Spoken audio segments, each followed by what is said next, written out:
The morning the alpacas arrived was a Tuesday in late August of 2009. I remember the year because the whole country was still holding its breath after the fall of the year before, and you could buy almost anything for 10 cents on the dollar if you had the cash and the nerve. I had a little of the first and a reputation for the second, though most folks around here just called it foolishness. The air that morning had a dusty, brassy quality to it, the color of old straw, and the sun wasn't even fully over the eastern ridge, but you could already feel the heat collecting in the low spots. The forecast said 98 degrees, no chance of rain for at least another 10 days. It was the kind of forecast we'd been getting for 2 solid months.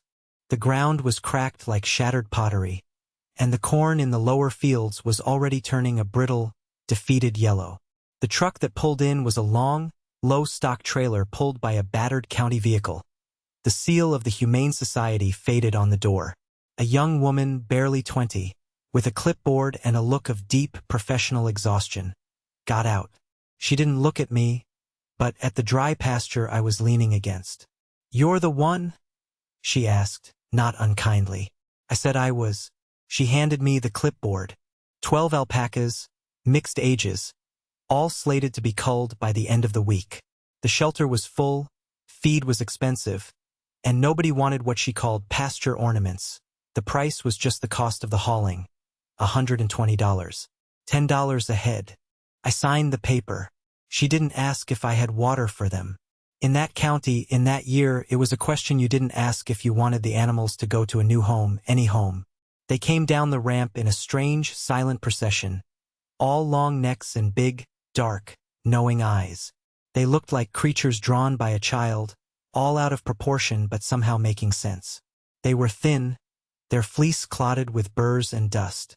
They took one look at the parched 40 acres I was giving them, a piece of land we called the North 40, that was really only good for holding the world together, and they did something I didn't expect. They lifted their heads, all 12 of them, as if they were tasting the wind. Then they moved off, not in a panic, not scattered, but together, like a slow, deliberate river of brown and white and black wool, heading northwest. My neighbor, Dale, pulled up in his truck right about then. Dale's truck is always clean.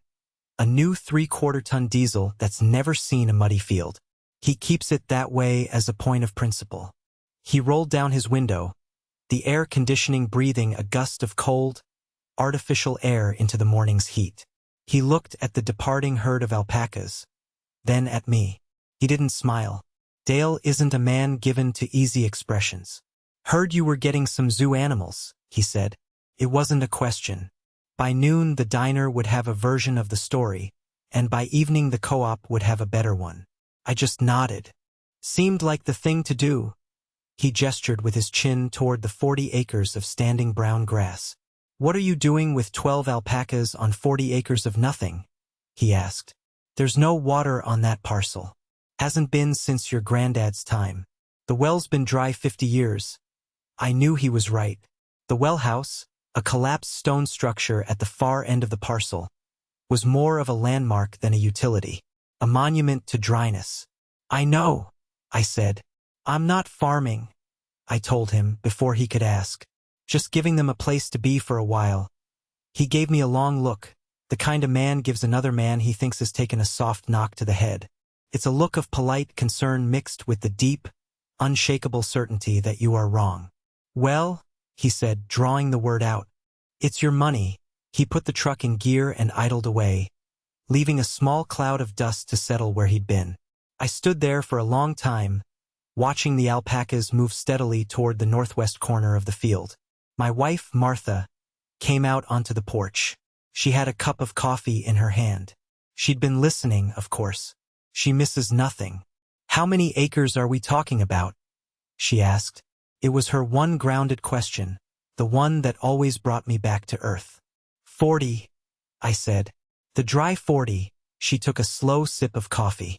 "And those animals?" 12 of them, I said. She looked out at the dusty field, at the shimmering heat, at the strange, loping creatures making their way toward the ruins of the old well house. "Well," she said, echoing Dale but with a completely different tone. "They look like they know where they're going." She went back inside. I was left alone with the heat and the dust and the quiet confidence of those 12 animals. I didn't know yet what they knew. I didn't understand that they weren't just walking. They were remembering. My grandfather always said that animals remember what the ground forgets. I was about to find out he was right. I had bought them to save them, a simple act of salvage. I didn't know then that it was the other way around. They had arrived to save a piece of ground I had long since given up on, to uncover a secret that had been waiting for 2 generations, buried under a layer of stone and silence. The next week, the extension agent came out. His name was Kevin. He was young, earnest, and had a degree in agronomy from the state university, which meant he believed in data more than he believed in dirt. He wore a brand new pair of Carhartt pants, still stiff with factory sizing, and carried a stainless steel clipboard. Dale had called him. I knew it without asking. Dale believes in official channels. Kevin walked about 10 feet into the North 40, kicked at a clump of dried grass with the toe of his clean boot, and made it sking sound. "This is marginal land at best, sir," he said, calling me sir, which is what young men with clipboards call old men they're about to deliver bad news to. He looked at my alpacas, who were clustered in the shade of the one scrub oak on the whole parcel, about 100 yards from the old well house. "Interesting choice of livestock," he said, making a note on his clipboard. "They're light on the land, which is good, because this land can't take much." He walked me through the numbers. The soil was compacted, low in organic matter. The forage was poor quality. And the biggest number, the one designed to end the conversation, was the cost of water. "I pulled the county records on this parcel," he said, flipping a page. "The well at the stone house went dry in the summer of '58. Your grandfather applied for a permit to drill a new one in '59 and was denied. The water table here is over 400 feet down. You're looking at $30, maybe $40,000 to sink a new well, and no guarantee you'll hit a sustainable flow." He said it with a kind of gentle finality, the voice of a doctor telling you the tests came back negative. He meant well. They always do. He was there to save me from myself, from my own foolish sentimentality. I thanked him for his time. He gave me a pamphlet on drought-resistant forage crops and another on applying for government grants to decommission marginal farmland. As he was leaving, he paused. "Honestly," he said, lowering his voice as if he were letting me in on a professional secret, "your best bet is to sell this parcel to the Conservation Trust. They'll pay you a fair price and it can go back to being a nature preserve. You can't farm what you can't water." He drove off, and I was left with his data and his pamphlets and the quiet certainty of his numbers. The story at the diner had grown, of course. By noon, I hadn't just bought 12 alpacas. I'd bought 50, and I was planning to start some kind of New Age cult out on the North 40. By supper time, the alpacas could talk, and they had advised me to invest my life savings in artisanal yarn. I'm in on the joke. I know how it looks. An old man, a piece of worn-out land, a herd of funny-looking animals nobody else wants. It's the perfect setup for a story about a fool and his money. But I want to be honest about my reasons. It wasn't just sentiment. It wasn't just about saving those animals from the kill truck. That was the start of it, the thing that set it all in motion. But the real reason went deeper. It went back to my grandfather. I was a boy in the summer of '58, the summer the well went dry. I remember the heat, the way the air smelled of dust and despair. I remember my grandfather, a man who was usually as solid and unmovable as the granite bedrock of this county, looking out at that same field with a look of defeat I'd never seen before and would never see again. He'd stand at the fence line, looking at the stone well house he had built with his own 2 hands, the one that had watered his father's cattle before him. He'd just stare at it, as if he could will water back into its depths. He never talked about it much. He was from a generation that didn't believe in talking about their troubles. They believed in working them. But when the work failed, a silence fell. I remember him saying to my father one evening, his voice low and gravelly, "The ground's gone empty. It's just empty." That feeling, the feeling of a good man beaten by the land he loved. It stuck with me. It was a piece of family history that felt unfinished. For years, I farmed the good land, the bottom land with the creek running through it, the fields my father had tiled and improved. I left the North 40 alone. It was a monument to failure, a place of bad memories and dry wells. But when the opportunity came to buy those alpacas, so cheaply, so quietly, something stirred in me. It was the memory of my grandfather's voice. And another thing he used to say, something he'd repeat whenever we saw deer moving through the woods, or geese finding the one open patch of water in a frozen lake. Pay attention to the animals, he'd say. They were here before the maps. They remember what the ground forgets. So when I saw those 12 animals move off with such purpose, heading straight for the very place of my grandfather's greatest failure, I didn't see foolishness. I saw a question. It was a question I had been avoiding for 40 years. And I had a feeling, a deep, quiet, uncredentialed feeling, that these 12 animals, with their strange eyes and their silent ways, held the answer. The extension agent saw marginal land. The neighbors saw a joke. I saw a loose thread in a story I thought had ended long ago, and I was finally ready to pull on it. I keep my grandfather's things in a big cedar chest at the foot of my bed. My father's things are in there too. Tools with their initials scratched into the handles, old photographs, a few medals from the war.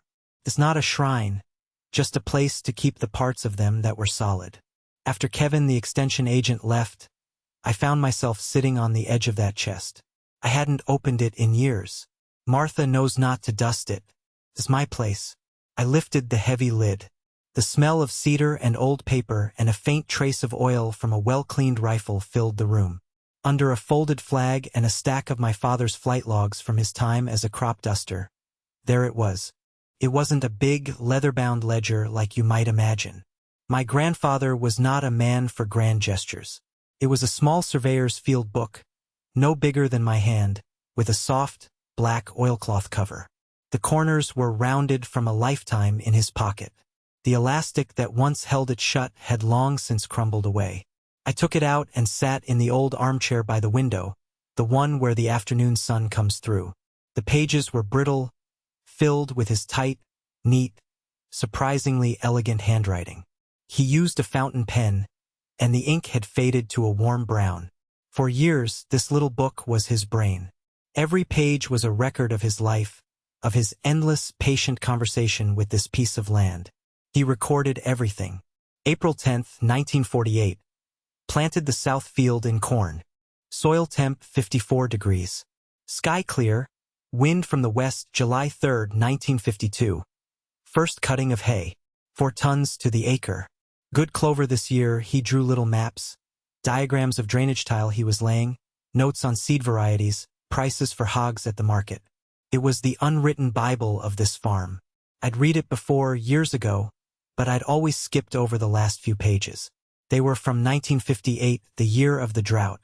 The year the well went dry. I put the notebook back in the chest more than once in my life because I wasn't ready to read those pages. It felt like trespassing on a private grief. But that afternoon, with the drone of the cicadas buzzing in the heat and the image of those 12 alpacas in my mind, I was ready. I turned to the back. The entries for 1958 were shorter, starker. The neat handwriting got a little tighter, a little more slanted.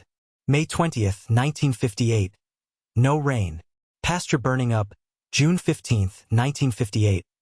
Well pump sucking air in the mornings. July 1st, 1958. Hauled water for the stock. 3 loads. July 22nd, 1958. Well is dry. Completely dry. Then, a few blank pages. The silence on the page was louder than any words. It was the sound of a man who had run out of things to record because the thing he counted on most had vanished. I thought that was the end. But I turned one more page and there was a final entry. It was dated later in the fall. October 5th, 1958. His handwriting was back to its old, steady self, but the entry was different from all the others. It wasn't a record of what he had done. It was a question. He had drawn a rough sketch of the North 40, with a square marking the stone well house. Inside the square, he had written a short, cryptic note. I had to hold it up to the light to read it. The pencil was faint. Check stone house, it said. And underneath, water below? ? And then, 2 words underlined twice. Never dug, never dug. I sat there for a long time, just looking at those two words. Never dug. The well hadn't been dug in the traditional sense. It was an old spring, lined with fieldstone. The well house was built over it to protect it and house the pump. When it stopped producing water, my grandfather and everyone after him assumed the spring itself had failed. The source had dried up. The conversation was over. The extension agent's report had confirmed it. The water table was 400 feet down. It was a fact. But my grandfather, in the quiet of that autumn after his defeat, had had a second thought. A doubt. A question he never answered. Water below? Never dug. He hadn't dug. He had hit the stone floor of the spring box, the foundation of his own well house, and stopped. He assumed it was bedrock. He assumed he had reached the bottom. But what if he was wrong? What if the floor of the well house wasn't the bottom? What if it was a lid? A false bottom? I closed the book and held it in my hands. It felt heavier than it had a few minutes before. It felt like a map. Not a map of what was, but a map of what could be. The confidence of the extension agent, the polite mockery of my neighbor, the gossip in town. It all seemed to fade away. They were all reading from the official record, the story of a dry well. But I was holding a secret history, a marginal note that changed the entire story. A doubt from a dead man, passed down through 50 years of silence. And I had 12 strange, silent animals a quarter-mile away, clustered around the very spot my grandfather had marked with a question mark. They were waiting. They had been there before the maps. And they remembered. That night I couldn't sleep. I sat by the window, watching the moon rise over the North 40. I could just make out the dark shapes of the alpacas, lying down for the night, a quiet camp of sentinels guarding a secret. The land keeps its own accounts, my grandfather also used to say. It seemed I had just been given the key to the ledger. The next morning I was out before 5 o'clock. The air was still and cool, the only good hours of the day. I walked the fence line of the North 40, the same walk my grandfather must have taken 1,000 times. The dew was sparse, barely enough to dampen the tops of my boots. I didn't go straight to the well house. I went to the alpacas. They were already stirring, their long necks unfolding from their curled-up sleeping positions. They watched me approach with their usual calm, unblinking curiosity. They didn't scatter. I just stood there with them for a while, as the sky turned from gray to a pale, washed-out pink. I wanted to see the land through their eyes. For the first few weeks, I had assumed they wandered the whole 40 acres. But as I watched, and as the days got hotter and drier, I started to notice a pattern. They didn't. They had established a territory, a home range, and it was much smaller than I thought. They grazed in a wide, slow circle, but the center of that circle, the place they always returned to, the place they stood in the heat of the day, was the old stone well house. They never went more than 200 yards from it. It was their anchor. I started walking with them. It was a slow, meandering kind of walk. They'd stop to nibble at a clump of grass I would have overlooked, their soft, padded feet barely making a sound on the hard-packed earth. They moved with a quiet efficiency, never wasting a step. As the sun climbed higher, they began to drift, as one, toward the ruins. The well house was a sad-looking thing. The roof had collapsed decades ago, leaving the thick stone walls open to the sky. It was about 12 feet square, built from granite fieldstones my grandfather had likely pulled from this very field. A testament to the fact that the most abundant crop in this part of the country is rocks. The doorway was a dark opening, choked with weeds and the debris of half a century. A thick, gnarled bittersweet vine had wrapped itself around the north wall, its roots prying at the mortar. Most people would see a ruin, a hazard, a place to be torn down. But the alpacas saw something else. They didn't go inside. They would arrange themselves around it, seeking the sliver of shade the crumbling walls provided. They would stand there for hours during the hottest part of the day, from noon until 4, mostly still, just chewing their cud and humming.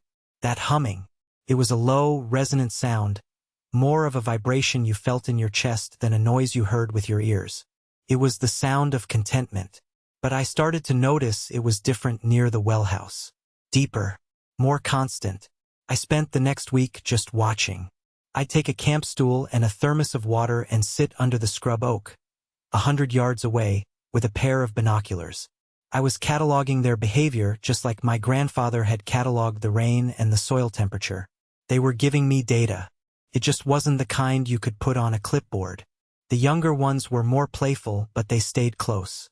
The lead female, a big, coffee-colored animal with a watchful eye, seemed to be the anchor. She would find a spot on the north side of the well house, the coolest side, and settle in.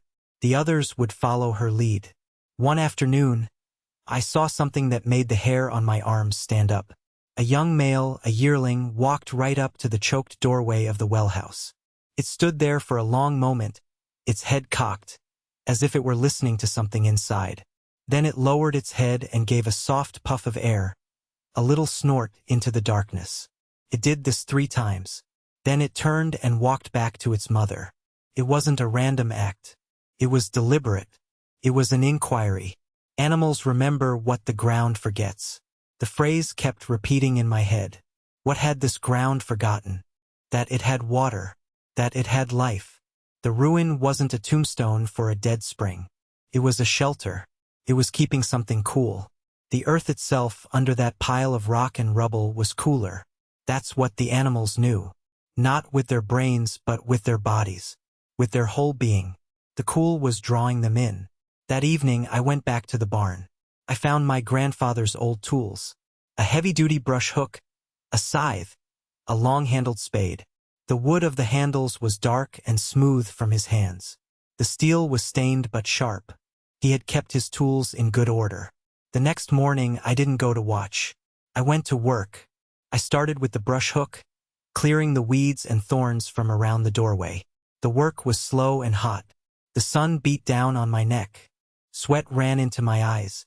Within an hour, my shirt was soaked.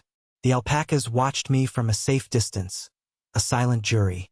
Dale drove by on the county road that runs along the north edge of the property. He slowed down, then stopped.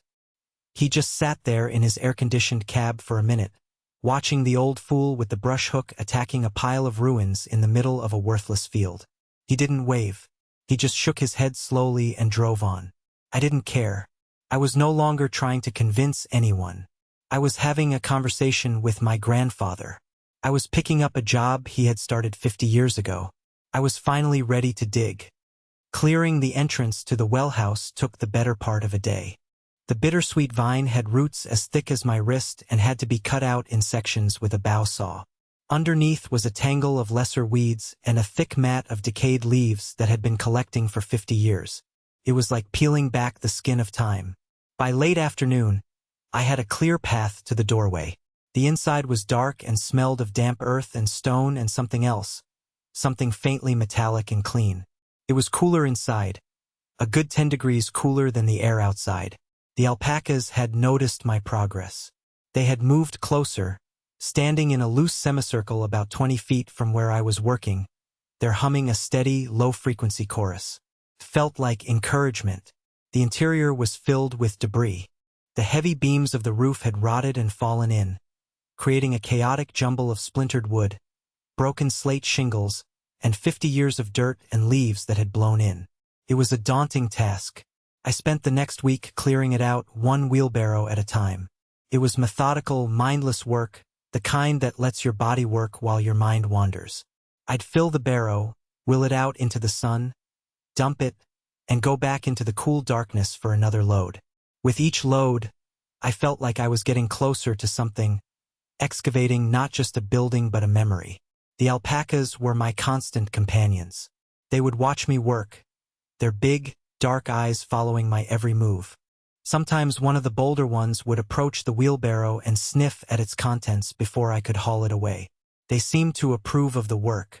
They were my partners in this, the silent, fuzzy supervisors of the project. After a week of hauling, I finally reached the floor, and my heart sank. It wasn't bedrock, but it wasn't dirt either. It was a floor of large, flat, irregular flagstones, fitted together like a jigsaw puzzle. And it was bone dry. I had imagined I would find mud, a seep, some sign of moisture. But there was nothing. Just stone. covered in a fine layer of dust. I sat down on one of the stones, my back against the cool wall of the well house. The doubt came rushing in, cold and heavy. Kevin, the extension agent's voice, was in my head, talking about the 400-foot water table. Dale's slow shake of the head. The whispers at the diner. Maybe they were right. Maybe a fool and his money were, in fact, soon parted. Maybe an old man's sentiment and a dead man's cryptic note weren't enough to change the geology of a county. I had spent 2 weeks of hard labor, chasing a ghost, and all I had to show for it was a clean, empty stone room in the middle of a dried-up field. I felt a nudge at my shoulder. I turned.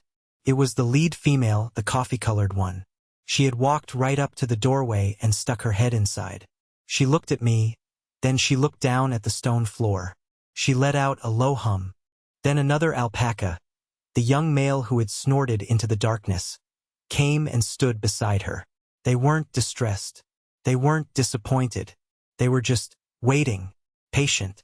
I got up and walked over to the center of the room.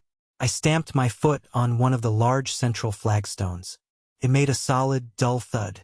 No hollow sound. No echo. Just stone on dirt. I went back to the house that evening feeling lower than I had in years. I almost didn't take out the notebook. Felt like it would be mocking me. But I forced myself to.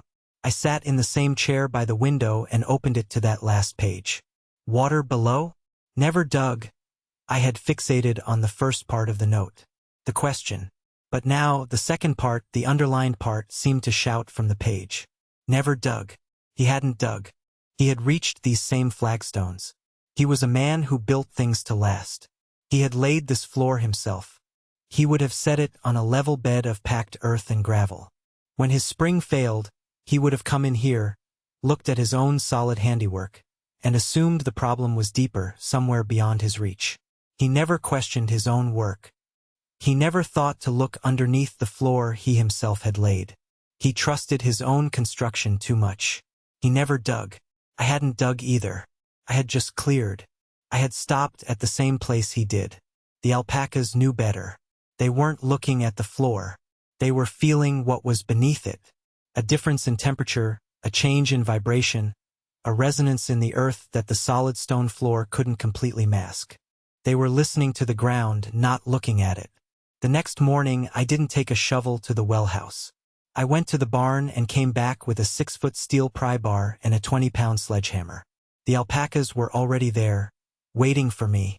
I wedged the tip of the pry bar into the seam between two of the largest flagstones in the center of the room and threw my weight against it. The stone didn't budge. It was set in place with a stubbornness I could only admire. It was my grandfather's work, after all. I spent the next 2 hours working on that single stone. I'd hammer the pry bar into the seam, wiggle it back and forth, and then put my whole body into the levering. It was a battle of wills. My will against my grandfather's 50-year-old mortar. The alpacas stayed outside, their humming a constant, low thrum. It was the only sound besides the clang of steel on stone and my own ragged breathing. Finally, with a great groaning screech of protest, the stone moved. Just an inch. But it was enough. I got my fingers under the edge and lifted. It was heavier than I thought possible. A solid slab of granite a good 6 inches thick. I heaved it up and over, flipping it onto the adjacent stones with a loud crack. And I stared. Underneath was not the packed gravel and earth I expected. It was red brick. Old, handmade brick, laid in a perfect, tight circle, and sealed with a dark, hard mortar. It was a cap, a man-made seal, about 4 feet in diameter, set into the center of the floor. My grandfather hadn't just laid a floor. He had capped something. But why? Had the spring become unstable, and he'd sealed it for safety? Or was this part of the original construction? A base for the pump he had never thought to look beneath? I ran my hand over the bricks. They were cool, noticeably cooler than the flagstones. And they were damp. Not wet, but there was a faint, seeping coolness to them, the kind of dampness you feel on the outside of a cold drink on a hot day. My heart was hammering in my chest, a frantic counter-rhythm to the slow hum of the alpacas outside. This was it. This was the place. But I was out of my depth now. This wasn't about shovels and pry bars anymore. This was about water and pressure and things a farmer shouldn't mess with alone. I needed an expert. Not the clipboard kind. The other kind. The kind who had spent a lifetime with his hands in the earth. I knew who to call. His name is Ben, and he's even older than I am. He took over his father's well drilling business in the 60s and ran it until his son took it over from him 10 years ago. He's retired now, but his hands still look like they could crush rock. He's a man of few words, a trait I've always admired. I called him. Ben, I said, I've got something you need to see. I'm retired, he grunted. I know, I said. It's on the old North 40. The stone well house. There was a long pause on the other end of the line. Your granddad's place, he said, not a question. The one that went dry in 58. That's the one, I said. Another pause. I'll be there in an hour, he said and hung up. He arrived not in a big, modern drilling rig, but in a rusty old pickup with a toolbox welded to the bed. He climbed out slowly, a tall, stooped man with pale blue eyes that had seen everything the ground has to hide. He didn't say hello. He just looked at the alpacas, who were watching him with their usual intensity. Funny-looking sheep, he said. He walked into the well house, his eyes adjusting to the dim light. He looked at the overturned flagstone. He looked at the circle of brick. He didn't say anything. He got down on one knee, a slow, creaking process, and laid his calloused palm flat on the bricks. He stayed like that for a full minute, his eyes closed. It was a kind of prayer. Then he took a small steel hammer from his belt and tapped one of the bricks. The sound was a dull thud. He tapped another, a slightly higher pitch. He moved around the circle, tapping, listening. He pulled out a strange-looking tool, a long, thin steel rod with what looked like a stethoscope on the end. He placed the tip of the rod on the mortar between the bricks and put the earpieces in. He closed his eyes again. He was listening to the earth's heartbeat. I stood by the door, not daring to breathe. The only sound was the humming of the alpacas and the faint whisper of the wind over the stone walls. Ben stayed motionless for what felt like an eternity. Then he took the earpieces out. He looked at the brick cap, then at me. His face was unreadable.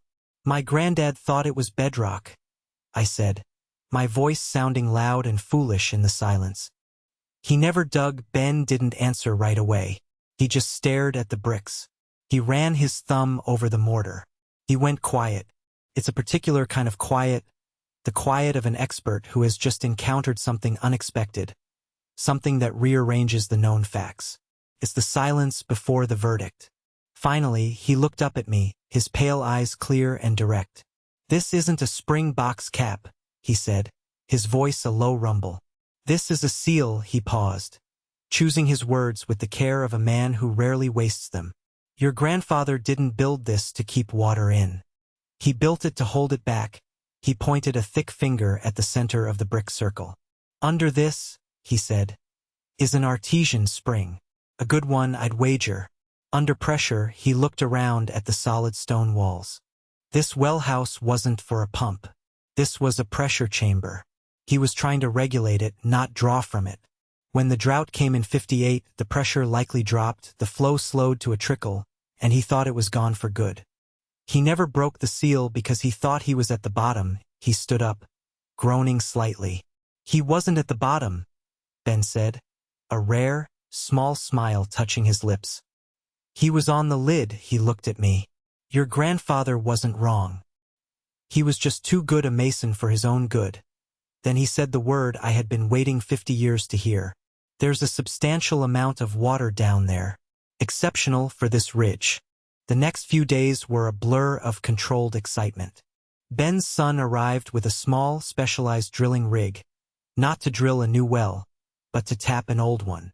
It was more like surgery than construction. They set up their equipment right in the middle of the well house. The alpacas watched the whole process from a safe distance, a silent, furry gallery of observers. They seemed to approve. Ben was there the whole time, not as a supervisor but as a witness. He'd brought a folding chair and a thermos of coffee and just sat in the corner, watching. They didn't use a big, pounding drill bit. They used a core drill with a diamond tip, designed to make a small, clean hole. The target was the very center of the brick cap. Ben had marked it with a piece of chalk. "Go slow," he kept telling his son. "Let the drill do the work." The sound was a high-pitched whine, not the earth-shattering roar of a big rig. It was the sound of precision. They drilled through the brick, then through a layer of concrete beneath it. At a depth of 18 inches, the sound changed. The whine deepened, and the drill operator backed off the pressure. "We're through," he said. Ben's son pulled the drill back. For a second, nothing happened. The hole, about 2 inches in diameter, was just a dark, wet circle in the concrete. Then, there was a soft hissing sound. A few bubbles appeared. And then, with a gentle, steady pressure, the water came. It didn't gush out in a great fountain. It just rose, calm and clear, filling the hole and then spilling out over the top. A silent, inexhaustible tide. It was cold. So cold it made my teeth ache just to look at it. It was the purest, cleanest water I had ever seen, filtered through 1,000 feet of stone and sand. Ben knelt down and dipped a tin cup into the overflow. He swirled it around, looked at it, smelled it. Then he took a slow sip. He didn't offer it to me. He walked over to the doorway, and the lead alpaca, the coffee-colored female, came right up to him. He held the cup out, and she drank from it, her soft lips barely touching the metal. She drank the whole cup. Then she looked at him, and let out a deep, contented hum. Ben came back inside. He looked at me. "The animals always know," he said. That was my vindication. Not the flow meters, not the pressure gauges, but that one quiet moment. An old man, a cup of cold water, and a thirsty animal. The numbers came later, and they were staggering. The flow rate was steady at 60 gallons a minute. Not a pump in the world could draw that much. It was artesian. The pressure from the deep aquifer was pushing it to the surface. 60 gallons a minute. That's over 86,000 gallons a day. Enough to turn the entire North 40 into a lush, green pasture. Enough to water my whole farm with plenty left over. The extension agent had said it would cost $40,000 to find water. I had found it for the price of 12 $10 alpacas and a little bit of listening. The water was pure, with a mineral content so perfect the lab technician who tested it called me back to ask where it came from. "It's old water," he said. "It's been underground a long time. It was water from before my grandfather's time, from before the droughts and the dust bowls. Water from a time when the world was younger. We ran a pipe from the well house, a simple 2-inch line, and the pressure was enough to run a series of small, low-pressure sprinklers across the whole 40 acres. For the first time in over 50 years, it rained on the North 40. It was a gentle, steady rain, falling from a clear blue sky. The alpacas stood in it, their heads up, letting the cool water soak into their thick fleece. They looked like they were smiling. I thought about my grandfather, standing at the fence line in 1958, his heart breaking as he watched his pasture turn to dust. I wished I could tell him. I wished I could show him this. But then I realized, in a way, this wasn't my discovery. It was his. He had left the note. He had asked the question. I had just been lucky enough to find the right translators to help me read the answer. The land doesn't forget. It just waits. It waits for someone to be quiet enough to listen. That evening, I walked out to the well house. The sprinklers were making a soft, rhythmic hiss. The air smelled of wet earth and growing things. I had a tin cup in my hand. I filled it from the pipe and took a long, slow drink. Tasted like a promise kept. A year passed. A year of gentle, artificial rain on the North 40. The transformation was miraculous. The hard, cracked earth softened. The brown, brittle grasses were replaced by a thick, deep green carpet of clover and fescue. The single scrub oak no longer looked lonely. It looked like a patriarch, presiding over a green kingdom. The alpacas were fat and glossy, their fleece thick and clean. They had a home and they knew it. They still favored the area around the well house, but now they did so out of habit and affection, not desperation. The cool stone building was their castle. I had taken a piece of land that was a liability, a piece of tax roll dead weight, and it had become the most productive pasture on my farm. The hay I cut from it was rich and sweet, and the local dairies paid a premium for it. The alpaca fleece, once matted and worthless, was now a high-grade fiber that my wife, Martha, had learned to spin into a yarn so soft it felt like a cloud. We sold it at the farmer's market, alongside our honey and vegetables. We called it wellhouse wool. It always sold out. The land keeps its own accounts. My grandfather was right about that, too. The North 40 had been in deficit for half a century, a debt of dryness and neglect. But its assets, buried deep, were immense. The alpacas hadn't been a cost. They were an investment. The $120 I spent on them was the best money I ever invested. It yielded a return that couldn't be measured in dollars, but in gallons per minute, in tons of hay, in the deep, quiet satisfaction of a puzzle solved. One evening in late summer, about the same time of year the alpacas had first arrived, I was checking the sprinkler lines. I saw a cloud of dust on the county road, and I knew who it was. Dale. His truck was as clean as ever. He pulled up to the fence line just as he had a year before. He rolled down his window. The air that came out of his truck was still cold, but the air outside wasn't hot and dusty anymore. It was cool and humid, heavy with the smell of growing things. He didn't say anything for a long time. He just looked. He looked at the lush, green pasture. He looked at the fat, contented alpacas grazing near the well house. He looked at the fine mist of the sprinklers catching the evening light, making 1,000 tiny rainbows. He was a good farmer, Dale. He knew what he was looking at. He knew the cost of seed and fertilizer and water. He knew the kind of investment it took to make land look like this. And he knew that according to all the official records, all the data, this shouldn't be possible. Finally, he turned his head and looked at me. His face was a careful mask of neutrality. He was a man reevaluating a lifetime of certainty. He gestured with his chin at the pasture. "Ground's not as dry as it was," he said. It was the biggest concession he was capable of making. It was his version of a heartfelt apology, a tip of the hat, and a white flag all rolled into one. I just nodded. "No," I said. "It's not." He looked at the alpacas for another moment. "Funny-looking sheep," he said again. But this time there was a different tone to it, a grudging respect. He put the truck in gear. "See you at the co-op," he said, and drove away, leaving a small, apologetic cloud of dust. That was my triumph. Not a big celebration, not a newspaper article. Just a quiet moment between two old men at a fence line. A shared understanding that the world is sometimes stranger and more wonderful than the official maps say it is. We learn what we live, and for most of my life, I had lived with the knowledge that the North 40 was dry. It was a fact, but facts can be incomplete. A story can be true and still not be the whole truth.